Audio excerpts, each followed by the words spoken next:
dominated the overturning of the memo just last week. Go ahead. Hi, Jen. One on vaccines, one on Russia. Sure. What does the Biden administration consider to be vaccine discrimination? Should public or private spaces be allowed to exclude people who opt out of getting the COVID-19 vaccine? I don't think those are standards we're setting from here. Obviously, private sector businesses and entities are going to set their own standards. But you mentioned earlier you'd be releasing guidance on the privacy rights people can expect when it comes to a vaccination with COVID-19. I'm not sure. Are you referring to like an FAQ related to vaccine passports or something? Part of that, yeah. Okay. Well, I think just to be clear on the vaccine passport issue, what we also made clear is that that's not something that is going to be conducted, reviewed, or overseen by the federal government.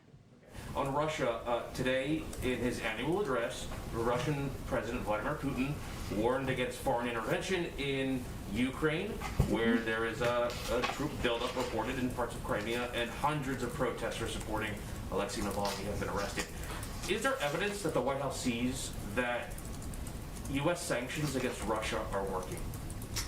Well, first, our sanctions were put in place, and many of them done in coordination with our European partners and allies, because our strong view and the view of the global community is that there should be consequences for actions. We have never expected, nor have we projected, that one set of sanctions or any individual set of sanctions is going to immediately change behavior. But it is sending a clear message that behavior is unacceptable and it can't continue. I would also remind you that our consequences, as we've long said, many are seen, sanctions, and some are unseen, and we don't speak about more specifically. Go ahead. Thank you very much. Two more foreign ones. Today, Australia announced the Australian federal government announced it was revoking a deal by one of the states to do a Belt and Road initiative with China. Mm-hmm. The Chinese are not happy. Has the administration talked specifically with Australia about that deal? And more generally, is the administration talking with its allies and partners around the world about the BRI and generally trying to get partners to push back against that? I think the State Department would be the most likely entity within government to give any readout of conversations with the Australians.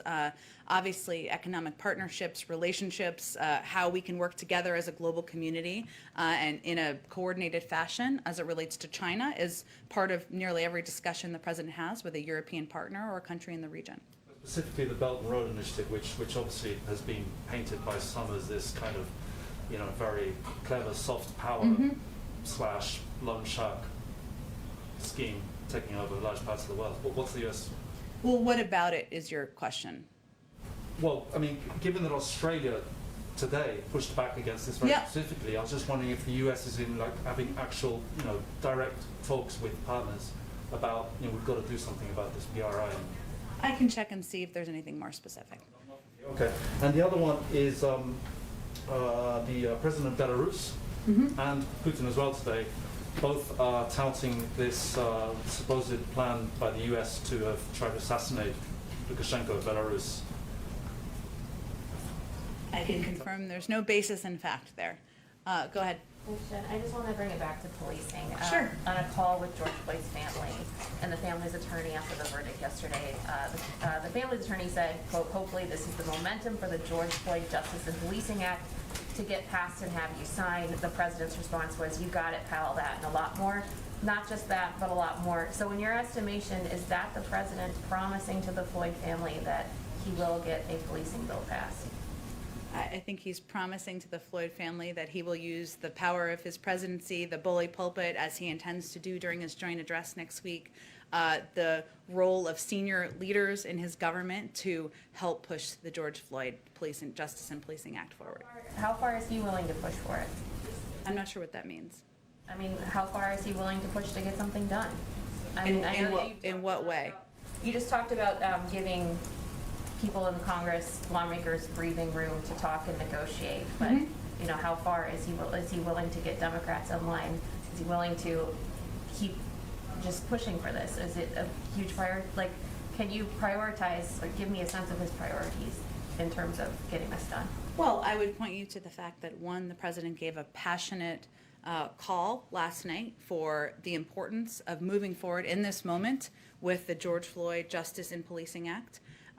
It is on his mind as he is working with his team and all of us to draft his joint session speech, which is one of the highest profile moments any president has in the first year of their presidency. He has worked and has had discussions with leaders and members of Congress about moving forward on the George Floyd Justice and Policing Act, including as recently as his meeting with the Congressional Black Caucus last week. And he has asked prominent leading members of his administration to remain closely involved and engaged in this effort as it moves forward. So I'd say it's absolutely a priority on his mind, and he feels this is a moment where there should be momentum for action. One on Putin, who today did have some aggressive language for Western nations that would, interfere in Russia's affairs. He said that Russia's response would be asymmetric, fast, and tough if forced to defend its interests. I'm just wondering broadly, and the Russians have also expressed skepticism that sanctions could do anything to box them into to having a summit between Putin and the president. Can you give us any update on how Putin's words today and his posture could affect any plans for a summit between the two? Well, we have been clear that we desire a relationship with Russia that is stable and predictable, and we don't think it needs to continue to be on a negative trajectory. The sanctions were not meant to entice anyone to attend a summit. That would be a strange strategy. It was meant to put in place consequences for the actions that were completely unacceptable in our eyes and the eyes of the global community.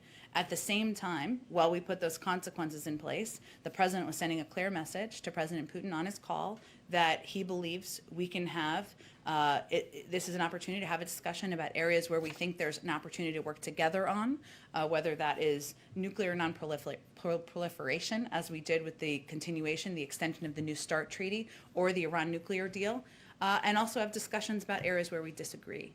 Obviously, it requires all parties having an agreement that we're going to have a meeting, and we issued that invitation. We're continuing to have discussions at a high level, as is evidenced by the National Security Advisor's conversation with his counterpart earlier this week. Go ahead. I'll come back to it. I just want to get to the everybody. Go ahead. Thank you, Jen. A quick follow-up question on something you were asked yesterday, and then a second somewhat related question. Okay. Regarding yesterday, respectfully, I feel like you didn't give quite a firm answer, and I wanted to try again. Okay. You were asked whether President Biden will honor his Democratic primary campaign pledge to release, quote, everyone in prison for marijuana. People are skeptical that he will. President Biden is personally responsible for sending some people to prison for life for marijuana under his 1994 crime bill. And Vice President Kamala Harris oversaw 1,900 marijuana convictions as San Francisco District Attorney. So will President Biden honor his commitment to release everyone in prison for marijuana? Well, I think what I did yesterday is reiterated what his position on marijuana was, decriminalizing, rescheduling, and certainly legalizing medical marijuana. What you're asking me is a legal question, and now we're in government, and so I had to follow up with our legal team, and I don't have any additional information quite yet. Regarding rescheduling, that wouldn't necessarily release anyone from prison. Schedule 2 has fentanyl and cocaine. You can't That's right. It addresses things moving forward, though, which is important and important to many advocates. Should people in prison for marijuana who are asking President Biden to honor his pledge to release them, should they expect to be released, or are they going to serve life in prison for marijuana? Well, again, I think I've stated very clearly what the president's position is. What you're asking me is a legal question. I'd point you to the Department of Justice, and if there's anything more we can provide from here, I'm happy to provide it. My second question, President Biden yesterday, responding to the George Floyd case verdict, said that George Floyd's death, quote, ripped the blinders off for the whole world to see the systemic racism in the United States. But he's an architect of multiple federal laws in the 1980s and 90s that disproportionately jailed black people and contributed to what many people see as systemic racism. The activist Cornel West said that Biden was, quote, one of the core architects of mass incarceration, and that, quote, I think Biden is going to have to take responsibility and acknowledge the contribution he made to mass incarceration. To what extent does President Biden acknowledge his own role in systemic racism, and how does that inform his current policy positions? Well, I would say that one of the president's core objectives is addressing racial injustice in this country, not just through his rhetoric, but through his actions. And what anyone should look to is his advocacy for passing the George Floyd Justice and Policing Act, for nominating leaders to the Department of Justice to address long outdated policies and to ask his leadership team here in the White House to prioritize these issues in his presidency, which is current and today and not from 30 years ago. Does he believe it's important to accept his own culpability? I think for I've answered your question. Go ahead. Questions. You kind of touched on the first one, but Vladimir Putin today criticized the West by saying that all provocateurs will regret it more than ever. He compared European countries with jackals who, quote unquote, howl to their shirkan, but did not name specific names or countries. Does the U.S. take it personally? I don't think we take anything President Putin says personally. We have tough skin. And then the second question is on February 2nd, this is to immigration. Biden signed an executive order calling for the CDC and Homeland Security to review Title 42. I was wondering if there's any update on that review. Or Title 42 is still in place because we are still in the midst of fighting a global pandemic. So I don't have any predictions of when that will change. Go ahead. Hi, Jen. Taylor Poplars with Spectrum News. Three quick questions. I'll make them quick. First, has the president been briefed on 16-year-old Micaiah Bryant being shot and killed by police in Columbus, Ohio yesterday? It happened moments before the Chauvin verdict came out. Yes. I said to you yes, and let me just say, since you gave me the opportunity, the killing of 16-year-old Micaiah Bryant by the Columbus police is tragic. She was a child. We're thinking of her friends and family and the communities that are hurting and grieving her loss. We know that police violence disproportionately impacts Black and Latino people and communities, and that Black women and girls, like Black men and boys, experience higher rates of police violence. We also know that there are particular vulnerabilities that children in foster care like Micaiah face. And her death came, as you noted, just as America was hopeful of a step forward after the traumatic and exhausting trial of Derek Chauvin and the verdict that was reached. So our focus is on working to address systemic racism and implicit bias head-on, and of course to passing laws and legislation that will put much-needed reforms into place at police departments around the country. And has the president been briefed on it? Yes. Okay. And then also in Ohio, the family of Tamir Rice, the 12-year-old Cleveland boy who was killed by police in 2014, they've asked the Justice Department to reopen his case. Does the president support that? I would point you to the Department of Justice. It's their decision. And then lastly, a climate-related question. There have been several lawmakers from Ohio and other states who have called for the U.S. Postal Service vehicle contract to be paused with Oshkosh Defense. The lawmakers are alleging that there was maybe inappropriate political dealing with it, but also that it may not meet up to the president's executive order on electrifying the fleet. Okay. Is the White House concerned about that? Do they agree? Do you agree with a pause and investigation? I'll have to check on that. It's an interesting question. So just so I understand it, it is about a contract that a company has that may or may not meet the electric fleet objectives in the executive order. Yeah, and the Postal Service has said they'll at least be able to electrify 10%, but obviously the president has wanted to electrify the whole fleet. Yes. Okay. Let me check on that for you. Go ahead. Thanks, Jen. I've got one on anti-AAPI discrimination, and Okay. I'd like to circle back on a vaccine question from Sure. last week. Let's start with the vaccines. A number of lawmakers, Democratic lawmakers in foreign countries, have asked the president to waive vaccine patents to surge production. What possible reason could the president have for not doing this, given that a number of organizations like Doctors Without Borders and Oxfam have said that this would be integral to the global fight against coronavirus, outside of protecting the financial interests of these pharmaceutical companies, or maybe maintaining leverage over production of the vaccine entirely? Is there any reason why he wouldn't do this? Well, I think our USTR ambassador gave some remarks related to this just last weekend, and I'd certainly point you to those. And we're certainly looking at a range of options to help address the global pandemic. But I don't have anything more from here. And then on anti-AAPI hate, will the president direct Ms. Moritsugu to investigate claims of discrimination from that community in the college admissions process?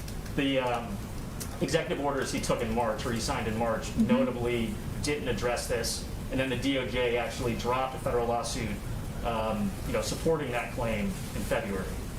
Well, it's her first week on the job. She just started, and she, as we've talked about a bit in here, will have a role both on policy, personnel, and outreach, and certainly have a seat at the table. I believe there's still ongoing litigation on this specific case, so I would.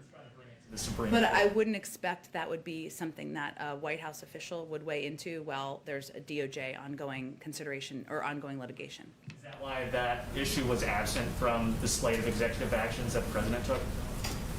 If there's ongoing litigation, that's typically a factor, but I'm happy to check with you if there's anything additional on this issue. Go in the back. Thanks, Jen. 3 foreign policy questions. On Yemen first. President Biden's envoy to Yemen, Tim Linderking, just testified in Congress just now, and he said that he doesn't believe that Iran is helpful in ending the crisis in Yemen, which he considered a top priority in his administration. Is this a topic that you guys are going to raise in Vienna through your partners, European partners? I believe that the conversations in Vienna, which are ongoing, as you know, are focused primarily on the nuclear file and how we can get to a point of having meeting compliance obligations, I should say, on all sides. So there are a lot of channels we work through, but my expectation is that those will focus on that specific issue. Talking about Vienna, Western diplomats indicating that the negotiation seems to be going through successfully, going halfway through, as they say, and they believe that maybe you need 2 more rounds to reach some kind of agreement. Is this your understanding? And what kind of agreement? Is it just to go back to the agreement itself? I mean, the previous one in 2015? Well, I can say that for the past few weeks, the U.S. delegation led by Special Envoy Rob Malley has been exploring concrete approaches concerning the steps both Iran and the United States would need to take to return to the mutual compliance. And while the discussions have been thorough and thoughtful, if indirect, and we've shared some ideas, we still expect there to be a path forward. So I don't think we're in a position to set ambitious goals like a conclusion in 2 weeks at this point. And finally, former Secretary of State Mike Pompeo just held a press conference with the Republican study group at Capitol Hill, and he basically wants to introduce a legislation called Maximum Pressure Act.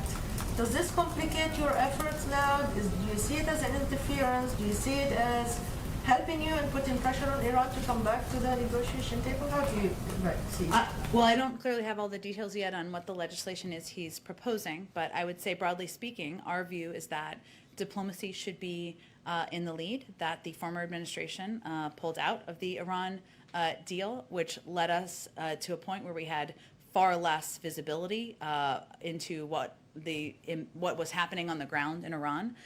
It certainly did not make us safer, and so I don't know what's in his legislation, but I think it's safe to say we have a very different approach. And the sanctions, basically. He would be opposed to lifting the sanctions. I don't think we've indicated we're moving toward that, but we're having a discussion about how to meet compliance obligations on all sides, and we certainly believe that moving towards a diplomatic path forward is in the interest of the United States and the global community. Thank you. Go ahead. Saturday is the Armenian Genocide Remembrance Day.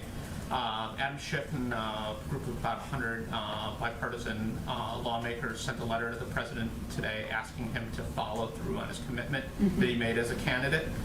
Will the president be following through on his commitment, and will it be coming by Saturday with the latest remembrance? Sure. I expect we'll have more to say about Remembrance Day on Saturday, but I don't have anything to get ahead of that at this point in time.